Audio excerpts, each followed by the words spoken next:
Hey, what's up guys? Welcome to Whiskey. My name's Jeff, and today we're going to be looking at the Glencadam Reserva Andalucia. Stick around.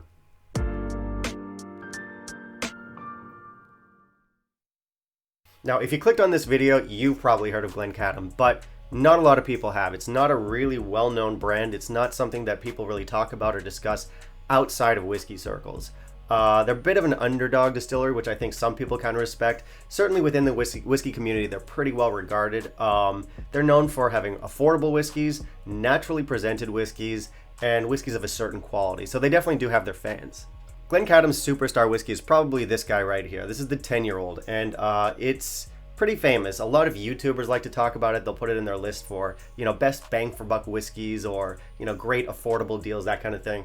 And it is that. I really like this one myself. It's got great flavors, it's got great specs, it's affordable, so it's a really, really good one. Try it if you get the chance.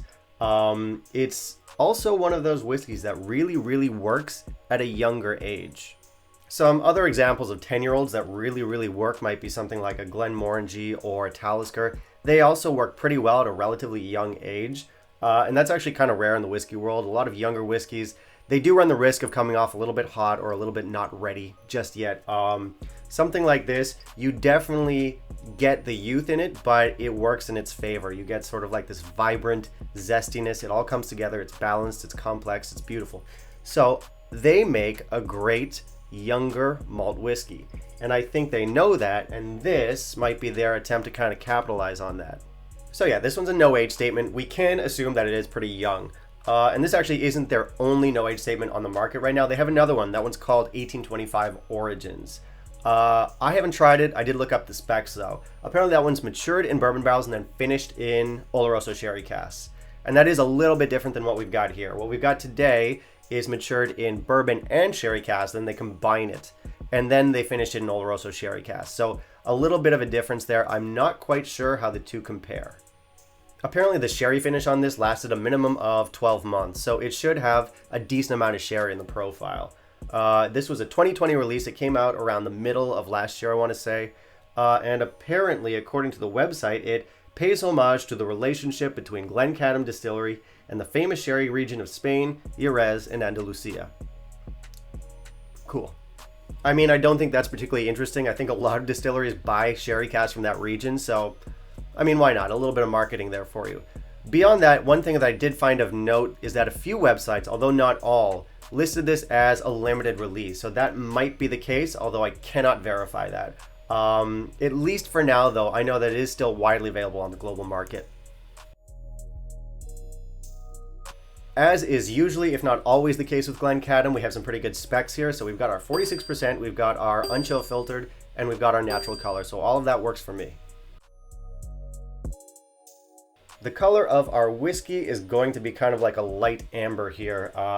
In terms of bottle presentation, I don't love this one. I think it's fine. It's okay. It's your standard Glencadam look. So you've got your vertical logo here. They'll play around with the colors on the label a little bit. This one happens to be baby blue. Others might be, white, or I think there's some green ones, some red ones, whatever.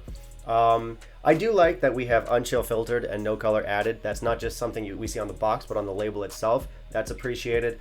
Also, this little blurb on the back is not some legend or some nonsense. This is actually information about how they make the whiskey. They're talking about the casks they use, the production process. So that is also a good thing.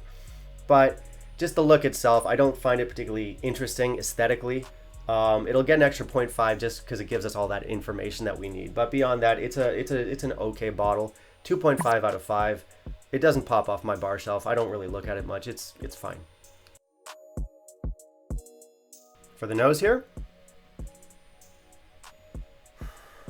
Okay, you initially get sort of like a fruity sour note, a little bit tart. I want to say in the direction of maybe like cranberries or something like that. You also have some honey. You have some heather. You have some fermented tropical fruits, I want to say. You have some white wine tannins in here. It's a little bit young, a little bit tart, a little bit waxy. All right, let's taste this.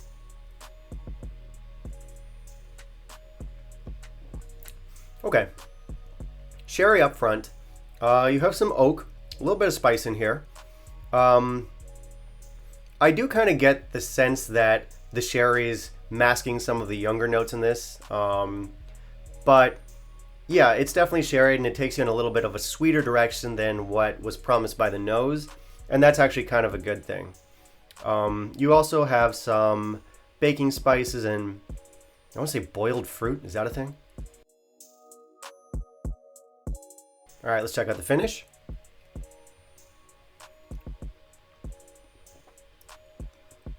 So you still get a little bit of that tartness from earlier, but you also get this layer of sweet caramel, a touch of oak and spice.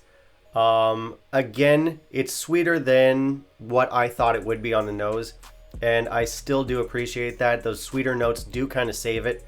You also have some tropical notes in here, maybe some tropical fruit like pears and mangoes.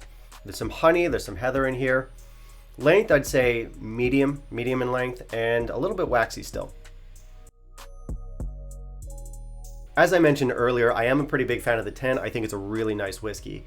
It's one of those whiskeys that shows that you don't need an older age statement to be delicious. That young, fresh, vibrant character actually works in its favor.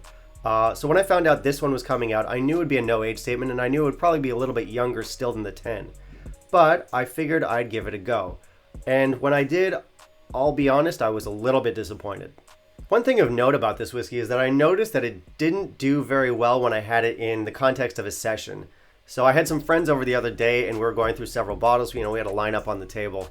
And when we got to this guy right here, I remember feeling kind of disappointed. I remember thinking it was a little bit sour. The flavors were kind of off. It just wasn't coming together for me. And I thought, oh, I just do not like this whiskey. Luckily, I'd had it outside of that context and I knew it was, it's better than that. And I came back to it a few days later, and yeah, if I have it independently, it comes off much better than it does in the context of a session. Granted, the whiskeys we were having that night were a little bit more upscale, a little bit more aged, a little bit more expensive, so it might not be very fair, but I remember thinking it was pretty rough that night. Now, usually it's not that bad, but I do think it's still kind of a flawed whiskey. Now, for me personally, it's just not a profile that I really get excited about. It doesn't do much for me. There are definitely some nice elements in here. There are parts of it that you can find, you can say, okay, that's actually pretty good. The nose itself, I didn't love. I thought it was a little bit too sour, a little bit too tart. I do think it kind of redeemed itself on the palate and the finish. I think some of those sherry notes added a layer of sweetness that kind of fixed things up a little bit. But the problem is that it does kind of feel like a fix. I feel like they're using some of these sherry notes to mask a little bit of that youth and a little bit of that heat, because it really does come off as a younger whiskey. Now, for the record, I don't have a problem with younger whiskeys. As I mentioned earlier, there's some wonderful younger whiskeys that make it work. But I don't think that this is a prime example of that. I think that a few more years in the cask probably would have added some extra layers of complexity to this. And I also think they would have ironed out a bit of that heat and some of those more sour notes. Usually my reaction when I'm drinking this is okay. I'll give it a score of 81. I do think it's a flawed whiskey. It doesn't have the balance of the flavors that I was hoping for, and maybe that's on me. My expectations were probably a little bit too high because I am a big fan of this distillery. So clearly I'm not really in love with this bottle, but how about the value? Is it worth the money? Now our prices are a little bit different here in Taiwan, so usually I'll check sort of like the standard international price. And I think for that price, it's affordable, but maybe a little bit on the higher end of affordable. I still don't think it's much of a win. I think there's some older, better bottlings that you can get for a few pounds less. Even within the brand itself, as it turns out, the 10-year-old that I've got here is going to be a little bit cheaper than the Reserva Andalucia.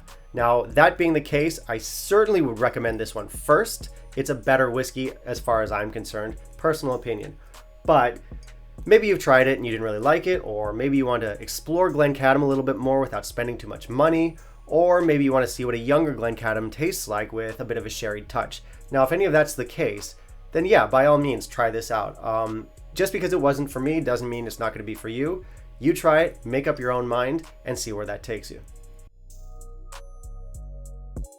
Alright, that's it for me today, guys. Thank you very much for watching. Please hit subscribe down below, hit that little bell icon, smash the like for me. Also, I do want to hear from you. So have you tried Reserva Andalucia? Have you tried other Glencadams? What do you think? How do they measure up?